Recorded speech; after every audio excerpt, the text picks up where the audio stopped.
Merci de votre fidélité à Guinée7.com. Bienvenue dans À vous l'antenne, émission qui vous parvient du lundi au mercredi à partir de 10h. Heureux de vous retrouver dans ce nouveau numéro. Alors, ce matin, nous recevons comme invité Topa Dounamou. Il est le président du parti Nouvelle Guinée, PNV. Bonjour. Oui, bonjour. Merci d'avoir accepté notre invitation. C'est moi qui vous remercie. Avec lui, il sera question de parler de l'actualité du parti, du PNV, qui a tenu récemment son 3e congrès. On parlera également de l'actualité sociale et politique du pays. Alors, vous le savez, chers internautes, vous avez la possibilité d'intervenir dans cette émission en nous appelant sur les 2 numéros du standard 620 70 70 52 ou au 660 94 90 74. Vous avez la possibilité de nous appeler et de poser des questions à notre invité. Alors, le PNV a tenu son 3e congrès vendredi dernier, congrès autour duquel il a renouvelé ses instances dirigeantes. Vous avez été réélu pour un autre mandat de 5 ans. Quelle sera votre mission? Bien, je voudrais d'abord saluer vos millions d'auditeurs et de lecteurs et vous remercier également pour la présence efficace de Guinée7 à cet événement qui était essentiel. Et avant de parler de ma mission, je voudrais remercier également mes collaborateurs, les militants et sympathisants du parti Nouvelle Vision qui ont bien voulu renouveler leur confiance en ma personne. Donc, il faut que je les remercie. Maintenant, le défi dans les prochaines années, je l'ai mentionné la dernière fois dans mon discours, c'est que d'abord, nous rentrons dans une année électorale. Si on s'en tient à ce qui a été annoncé par le chef de l'État, ça veut dire que tous les partis politiques devaient déjà s'apprêter. En tout cas, ceux qui veulent participer aux élections devraient déjà commencer à s'apprêter. Et c'est le plus grand défi que nous avons, parce qu'une année électorale n'est pas comme les autres. Il faut remobiliser la base, il faut continuer l'implantation là où ce n'est pas encore arrivé. Alors, voilà le plus grand défi que nous avons. Au-delà, j'avais dit que ce mandat sera beaucoup plus dédié à la formation de nos militants, des femmes, des jeunes, même des formations qui ne vont pas dans le sens de la politique. Je veux parler par exemple de la saponification, la formation des femmes dans le domaine de l'entrepreneuriat, des jeunes, je veux dire aussi. Alors, voilà les défis qui se posent aujourd'hui et que nous voulons bien relever pendant ce mandat. Alors, vous l'avez mentionné tout à l'heure, l'année 2025 sera une année électorale, comme l'a affirmé le président de la transition. Mais est-ce que le parti PNV est prêt pour cette année électorale? Un parti politique, c'est fait pour aller aux élections, en tout cas un parti politique qui se respecte. Et nous respectons. Nous sommes allés aux élections en 2020, les élections législatives, j'entends. Mais les élections présidentielles, par contre, nous nous sommes abstenus d'y participer au regard de la façon dont les choses avaient été organisées. On savait déjà que c'était une mascarade. On s'est abstenu de participer pour ne pas juste gaspiller les efforts. Donc voilà. Maintenant, pour ce qui est de cette année, nous pensons que les élections seront certainement crédibles. Pour l'instant, là, nous accordons le bénéfice du doute au ministère de l'administration du territoire qui a la charge d'organiser ces élections. Et nous pensons que ce sont des événements majeurs qui ne peuvent pas laisser le parti Nouvelle Vision de côté. Alors, qui parle de participation à une élection parle aussi d'une implantation solide. Où en êtes-vous dans ce processus, justement? Le parti Nouvelle Vision existe depuis novembre 2010. Et si nous n'avons pas eu à faire assez de propagande, c'est parce qu'à la base, nous travaillons. Donc, pour qu'on aille aux élections en 2020, il a fallu qu'on se rassure qu'on est suffisamment implanté à l'intérieur du pays, que nos positions nous permettaient effectivement de participer et d'essayer le chiffrage des populations. C'est ce que nous avons fait. Je veux encore réaffirmer aujourd'hui que le PNV est vraiment bien implanté à l'intérieur du pays. Nous sommes dans plusieurs localités de la Guinée, presque les 4 régions naturelles. Il n'y a pas une région où il n'y a pas des structures du PNV qui sont bien implantées, qui travaillent. Et donc le travail ne s'arrête pas. Un travail d'implantation, c'est un travail de mobilisation qui ne doit pas cesser. En tout cas pour ceux qui concernent un parti politique, ça doit être un travail constant. Et c'est ce que nous faisons.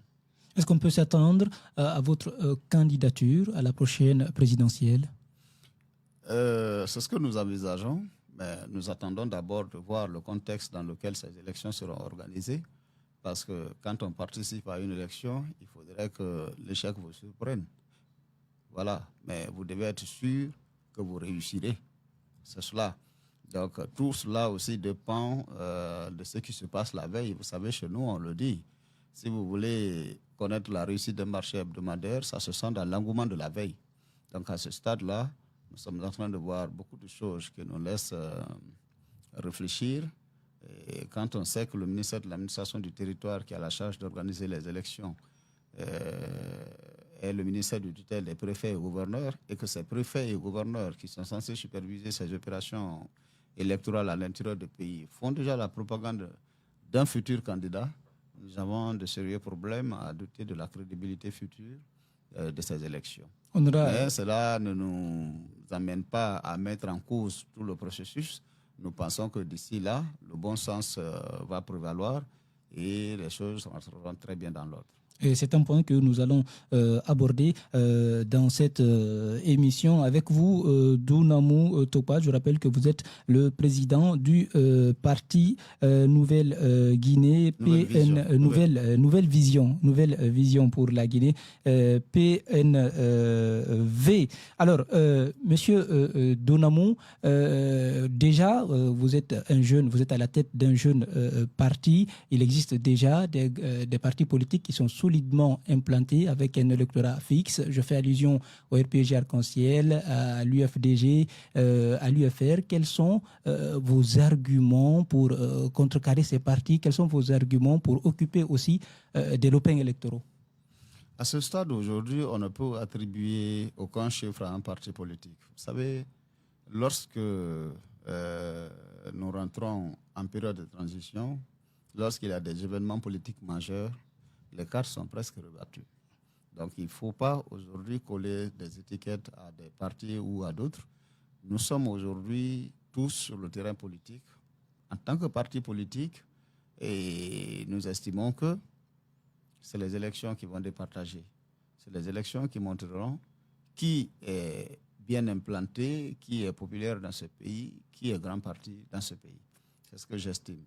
Vous savez, en 2020, par exemple, pendant les élections présidentielles, il y a certains qui avaient voté pour l'UFDG parce que simplement ils n'aimaient pas la tête du RPG. Aujourd'hui, les données ont changé. Ils n'aimaient pas la tête, de Alpha Condé. Aujourd'hui, les données ont changé. Alpha Condé n'est plus là. Est-ce que ces gens auront toujours la même orientation politique? Je ne crois pas.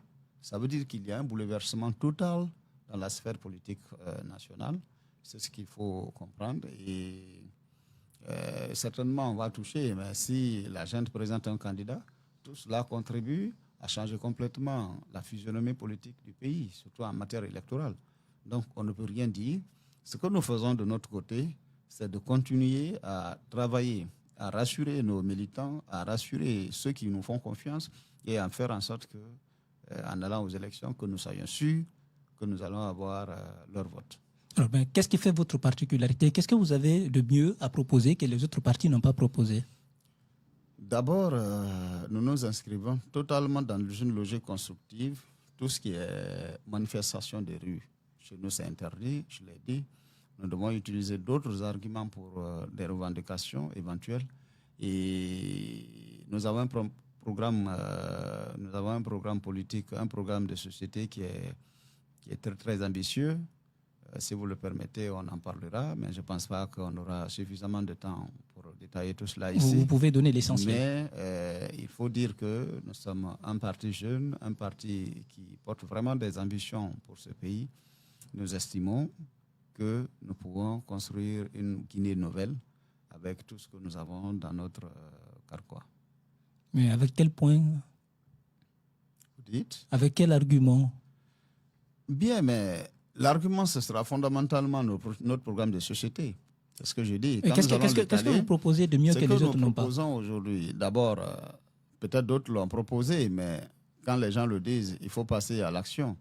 Nous estimons que dans notre pays, nous pouvons développer notre pays, c'est la République de Guinée, en l'espace de 10 ans. nous avons ce programme que nous appelons programme présidentiel de développement local et un programme présidentiel de développement sectoriel. Qu'est-ce que ça veut dire? Le programme présidentiel de développement local vise à investir des milliards dans chaque localité et chaque année.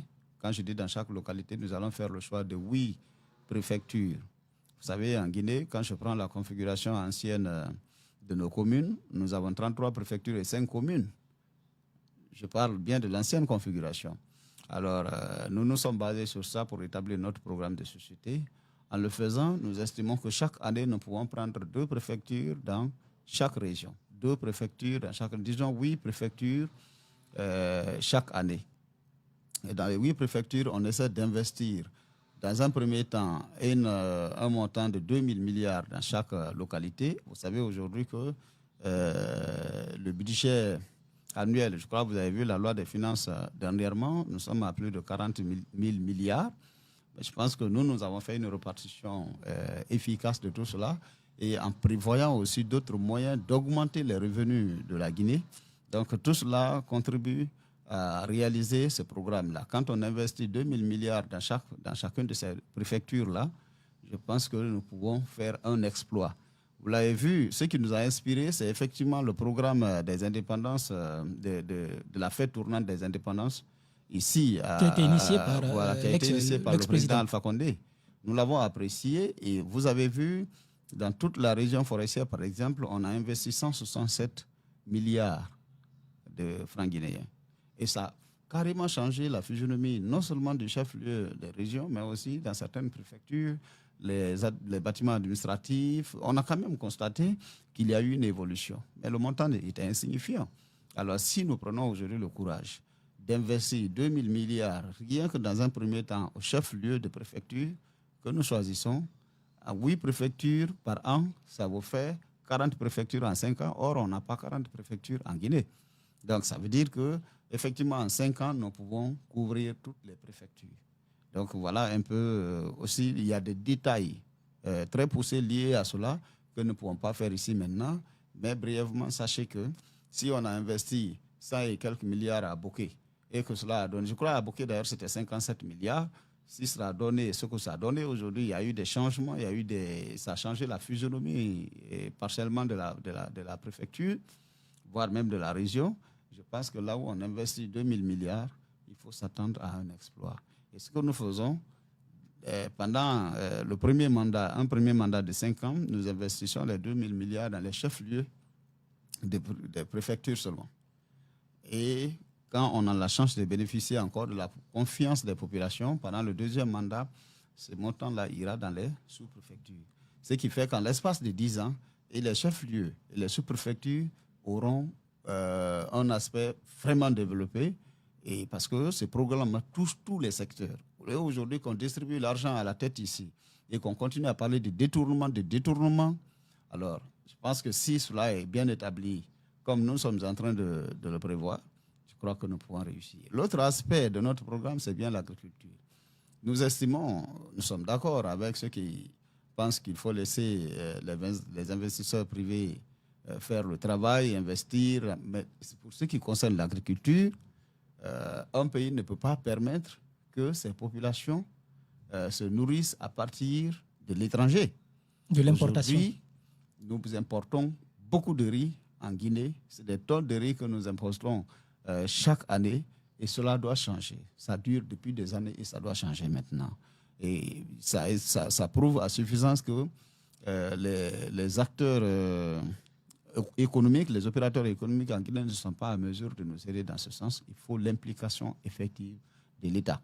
Et donc, nous estimons qu'il faut mettre en place une société nationale, dans un premier temps, de riziculture, même si nous pensons à l'agriculture dans un sens un peu plus large. Mais parlons d'abord de la riziculture. Si on a une société nationale de riziculture qui exploite toutes les plaines exploitables en Guinée, je vous le dis, et en faisant 3 récoltes par an, on va atteindre l'autosuffisance alimentaire en une année. Ça, vous pouvez vous rassurer. Si cela est fait, nous réduisons le prix du sac de riz jusqu'à 50 000 francs guinéens en Guinée Et maintenant, on essaie, peut-être qu'on va nous accuser de protectionnistes douaniers, mais ce qu'on fait, c'est qu'on va permettre que le riz, quand ça doit être exporté, à partir de la frontière, qu'on impose des droits de douane un peu plus élevés. Si c'est 50 000 francs en Guinée, à la frontière, on impose des taxes de 200 000 francs. C'est pour éviter que tous les pays voisins se nourrissent à partir de la Guinée. Et voilà. Donc, quand cela est fait, c'est sûr que le sac de riz qui coûte 50 000 avec des taxes de 200 000 seront vendus peut-être en Sierra Leone ou dans un pays voisin à 300 000. Les 200 000 qui sont payés à la frontière, en réalité, ce sont les pays voisins qui payent, qui en prennent la charge. Voilà. Donc, c'est un peu ce calcul que nous voulons faire. Et dès lors que côté riz, la production est suffisante, vous n'aurez pas à demander aux paysans de s'orienter dans la culture du maïs ou des pommes de terre ou des autres. Ça, ce sont des aspects essentiels qu'il faut évoquer ici. Donc, il y a tant d'éléments comme ça dans notre programme de société que nous voulons proposer aux Guinéens. Et j'estime que cela fera la différence. Parce que ce sont des faits concrets que nous pouvons réaliser et ça pourrait amener notre pays à atteindre l'autosuffisance alimentaire en peu de temps et à pouvoir atteindre le développement que le développement est escompté. Alors là, si vous permettez aussi, j'ai parlé de développement, de programme présidentiel de développement local, c'est ce que j'ai évoqué avec les 2 milliards les 2 000 milliards dans chaque préfecture, mais il y a le programme sectoriel aussi.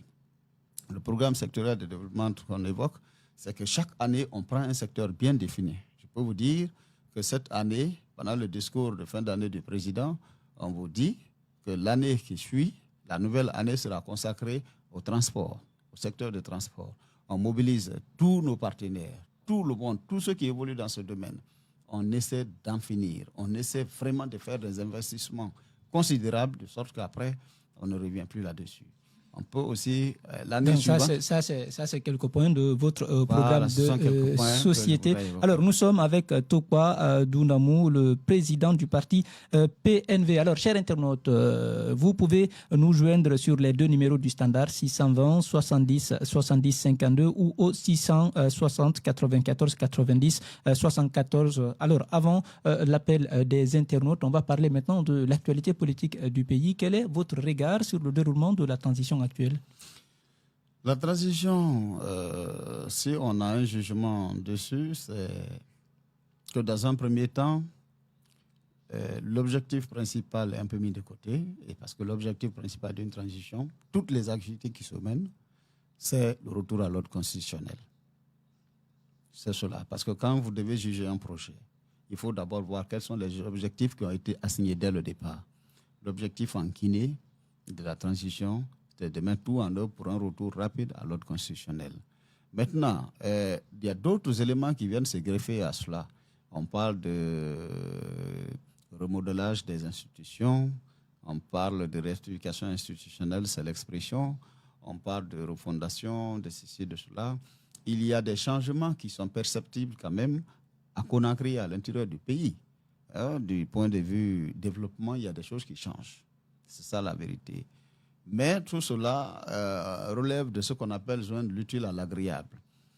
Quand on fait tout cela et qu'on perd de vue l'objectif essentiel, l'objectif principal, c'est cela notre problème.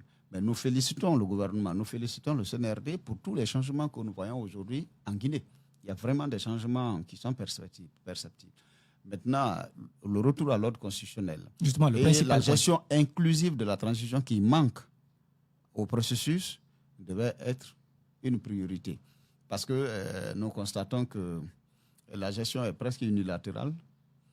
C'est le CNRD essentiellement qui dirige tout, qui prend tout. Il y a des acteurs sociopolitiques qu'il faut associer à tout cela. C'est fondamental. Il y a au sein de la classe sociopolitique des gens qui sont très bien, des gens qui sont très bien qualifiés pour aider notre pays à sortir des difficultés que nous traversons aujourd'hui. Donc, j'estime que ce travail-là doit être fait. Nous réclamons la mise en place d'un gouvernement d'union nationale et nous réclamons aussi que les acteurs sociopolitiques soient associés même à, comment on appelle ça, à la vulgarisation de la nouvelle constitution. Il y a des éléments essentiels quand même qu'il faut permettre. Bah, ça, ce sont des aspects qu'il Alors, faut... il y a un internaute qui m'a envoyé un message. Monsieur Donam, on me fait signe encore pour me dire qu'il y a un autre internet au bout du fil. Le modérateur nous appelle de Wanindara. Bonjour, le modérateur. Bonjour, Monsieur Diallo, et bonjour à votre invité. Bienvenue dans cette émission, le modérateur. Nous sommes avec Monsieur Tokwa Dunamou. Il est le président du parti PNV. Merci. Je dis bonjour à M. Tokwa Dunamou et je le salue dans la langue égyptienne. Merci.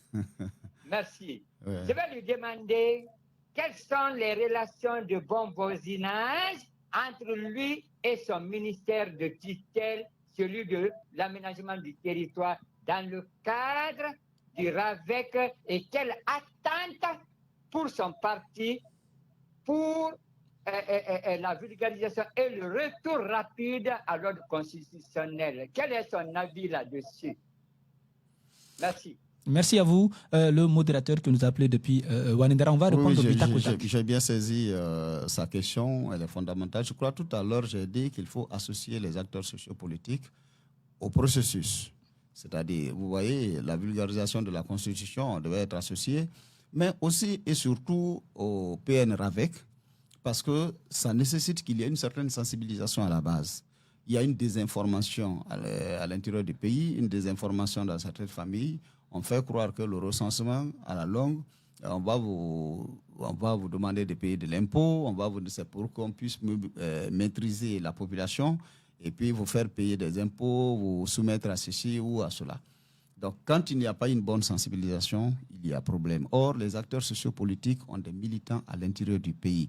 Vous pouvez prendre un seul militant, un seul parti politique, vous dites non, il n'a pas assez de militants. Mais quand l'ensemble des acteurs politiques se retrouvent, je vous dis, il y a tout un monde derrière cela. Une frange importante de la population, des gens qui ont une orientation politique bien définie, alors qui n'écoutent que les politiques, ou alors qui écoutent mieux les politiques. Alors, il faut impliquer alors les politiques et les acteurs de la société civile dans tout le processus.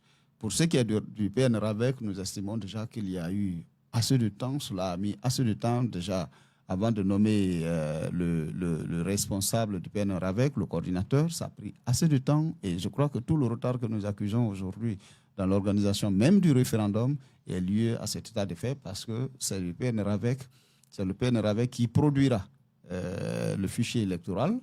Et donc, on ne peut rien faire aujourd'hui sans le PN-RAVEC. Et moi, je suis de ceux qui estiment qu'il faut patienter pour que nous ayons effectivement les résultats du PN-RAVEC en vue d'en tirer le fichier électoral. Parce que vous savez bien, le fichier électoral, la question du fichier électoral a fait trop de victimes en République de Guinée. Nous ne pouvons pas nous permettre maintenant de continuer à aller dans ce sens. On va prendre... Par rapport à nos relations maintenant avec le ministère de l'administration du territoire, nos relations sont bonnes. Hein? Nos relations sont très bonnes. Nous reconnaissons que c'est le ministère de l'administration du territoire qui a la charge de réguler tout ce qui est politique en Guinée. Et alors, tout cela passe par des lois auxquelles nous sommes soumis. Et alors, il faut bien que les relations avec le ministère de tutelle soient au beau fixe pour que tout cela marche bien. Alors, j'espère que le modérateur est satisfait des réponses qui ont été données. On va partir avec un autre internaute. Bonjour. Oui, bonjour. Comment allez-vous? C'est Bolokada Touraman qui nous appelle de Lambagne. Bienvenue dans cette émission, Bolokada. Merci de m'avoir donné la parole ce matin. Je salue votre invité pour sa brillante intervention. Je le remercie pour son courage, pour son audace. J'ai des questions pour lui, si vous me le permettez. Oui, allez-y rapidement. Ma première question est de savoir qu'est-ce qui lui a motivé de quitter dans le parti groupe, dans le parti de Papakoli. Ça, c'est ma première question. Ma deuxième question est de savoir est-ce que vraiment il est implanté sur toute l'étendue du territoire national. Et la troisième question, comment son parti est financé. Ça, c'est les trois questions que j'ai pour lui. Je vous remercie. Merci à vous, Bolokada Touraman. Alors, sa première question. Je crois que la première question se règle très vite. Je n'ai jamais appartenu au parti de Papakoli. Groupe? Non, ça n'a jamais été le cas. Et la deuxième question, il parlait du niveau d'implantation de votre parti politique. Le parti est très bien implanté. Je crois que je l'ai évoqué vous l'avez évoqué en début d'émission. Maintenant, ce qu'il aimerait savoir, c'est qui finance le parti. Mais un parti politique, c'est fondé sur des dons, des legs et la cotisation de ses militants. Et c'est comme ça que ça fonctionne.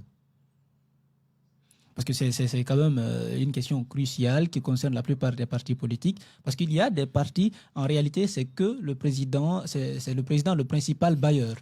Le plus important, c'est de savoir que si nous avons été aux élections législatives en 2020, nous continuons d'exister. Nous avons organisé un congrès digne de nom. Vous avez vu, la mobilisation était tout cela ne se passe pas comme ça. C'est que nous n'avons pas un problème de financement. Tout ce côté est bien réglé. Mais est-ce que la cotisation des militants peut suffire quand même pour la survie du parti? Je vous ai parlé des dons, des legs et des cotisations. C'est comme ça que ça se passe. Il y a des gens qui portent le parti dans le cœur, qui apprécient notre programme de société, qui disent, bon, écoutez, moi, je peux vous accompagner à faire ceci ou à faire cela. Donc, dans un domaine précis, chacun peut prendre l'engagement de nous accompagner. Donc, c'est comme ça que nous fonctionnons et de façon très transparente, comme l'exige le ministère de l'administration du territoire.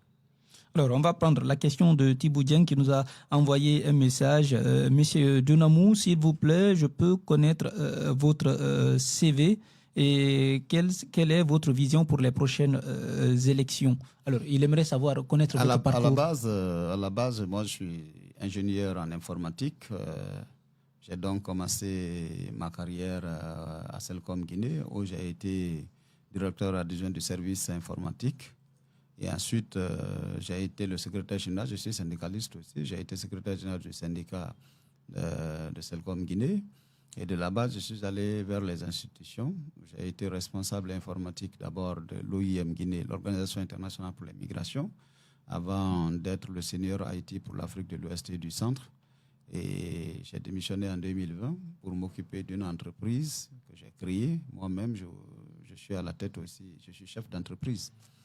Donc voilà un peu de façon résumée ce qu'il peut retenir de moi. Mais au besoin, il peut toujours aller sur mon site personnel. Il aura beaucoup plus de détails là. Alors, on va revenir sur l'actualité politique du pays. Monsieur Dunamou, même s'il ne l'a pas encore annoncé, mais il ne l'a pas encore dit officiellement, est-ce que vous pensez que l'actuel président de la transition peut se porter candidat à la prochaine présidentielle? Et si tel est le cas, quelle sera votre position? Nous sommes de ceux qui estiment que la réussite de la transition passe par l'évacuation de toutes ces questions.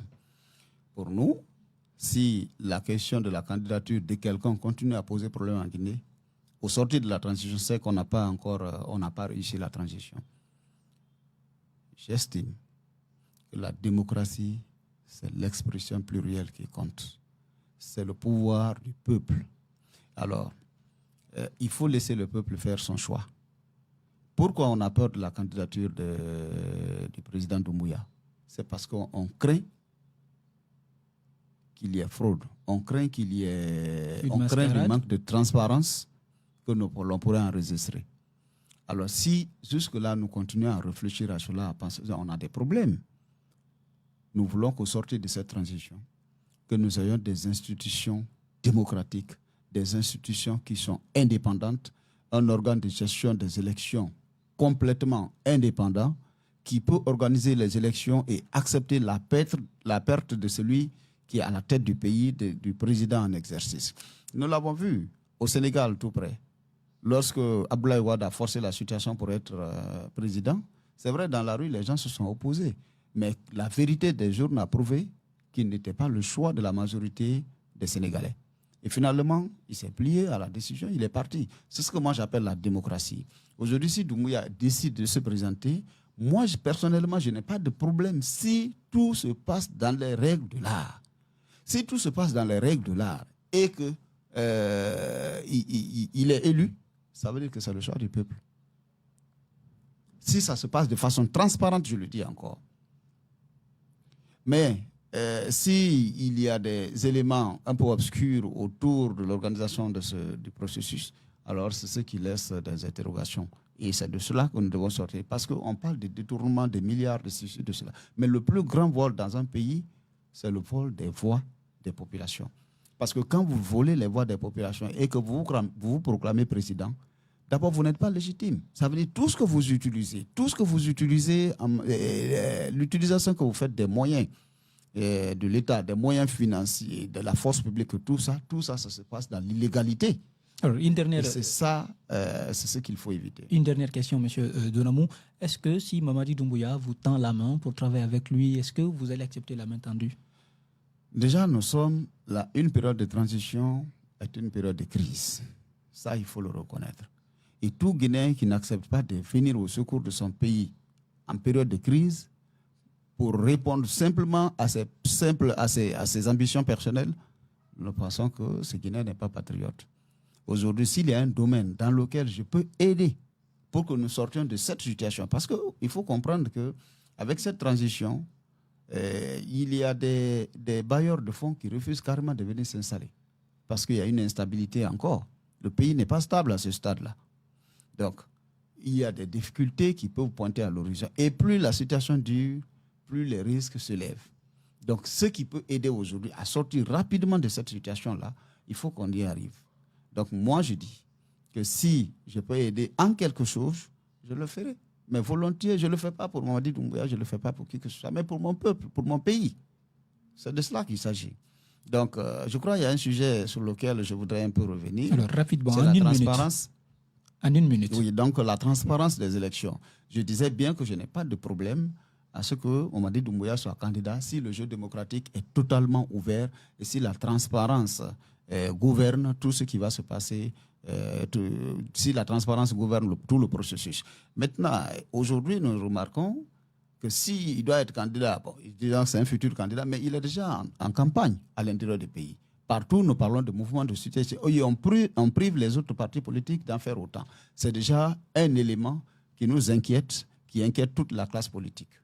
Donc, si nous pouvons, pour nous rassurer la classe politique, il faudrait aujourd'hui que le président lui-même prenne la décision de mettre fin à ces mouvements de soutien ou alors qu'il ouvre carrément le jeu, que ceux qui veulent faire pré-campagne, qu'ils sortent et qu'ils le fassent autant que lui.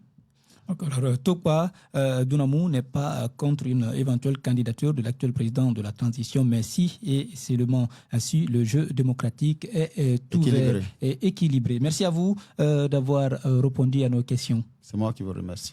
Chers internautes, quant à moi, on se reprend demain pour une autre émission de À vous l'antenne. D'ici là, portez-vous bien. Merci à l'ensemble de la régie.